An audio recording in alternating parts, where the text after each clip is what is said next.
തേന്മാവിൻ കൊമ്പത്ത് കൊതിച്ചതും വിധിച്ചതും June 29 മുതൽ എല്ലാ ദിവസവും രാത്രി 9 മണിക്ക്.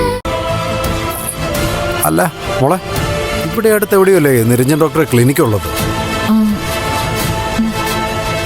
അച്ഛ ഇവിടെ നിൽക്കും, ഞാൻ വേറെന്തെങ്കിലും വഴിയുണ്ടോ നോക്കട്ടെ. അല്ല, ഞാനും വരാം മോളെ. വേണ്ട അച്ഛ, അച്ഛൻ ഇവിടെ തന്നെ നിന്നോ, ഞാൻ പോയി നോക്കിയിട്ട് വരാം.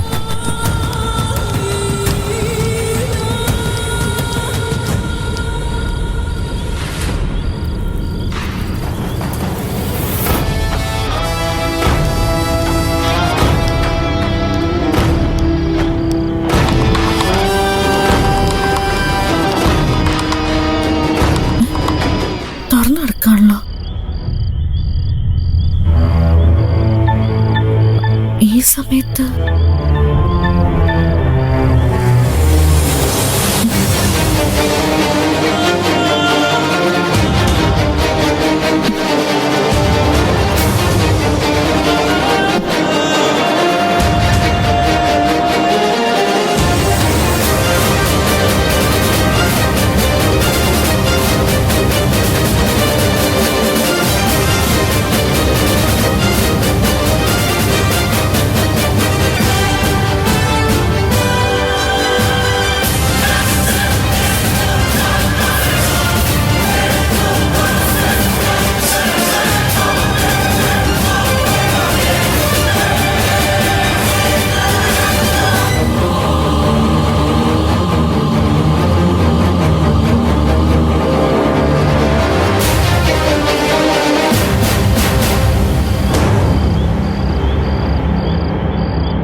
എനിക്ക് പ്രേമിച്ചി പ്രേമിച്ചി പ്രേമിച്ചി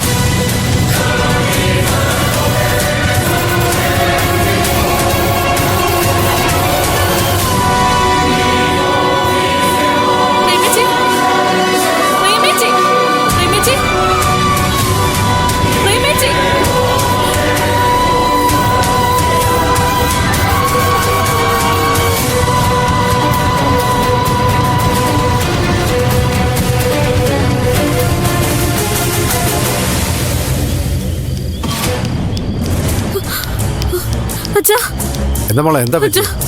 കിട്ടിയില്ലേ? കിട്ടി. പെട്രോൾ അല്ല, പിന്നെ അതിലും വലിയൊരു കാര്യ. എന്താന്ന് പറ മോളെ. പ്രേമിച്ചി.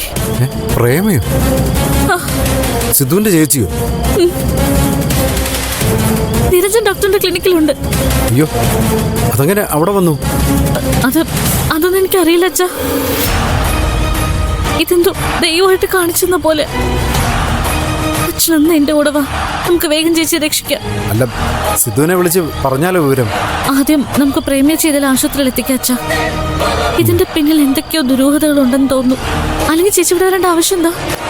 അതും ഈ ഒരു അവസ്ഥയില്. വീട്ടിൽ നിന്ന് സിദ്ധു ഇവിടെ എത്താൻ ഒരുപാട് സമയമാവും.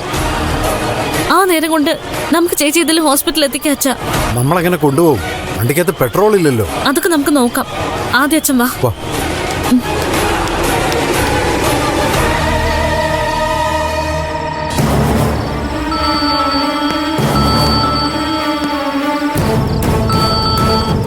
ഹലോ. സാർ, ഒരു വിവരം തരാൻ വേണ്ടി വിളിച്ചതാ. നിങ്ങൾ അന്വേഷിക്കുന്ന പ്രേമയില്ലേ, അഡ്വക്കേറ്റ് സിദ്ധാർത്ഥന്റെ സഹോദരി, അവർ ഡോക്ടർ നിരഞ്ജന്റെ ക്ലിനിക്കിലുണ്ട്.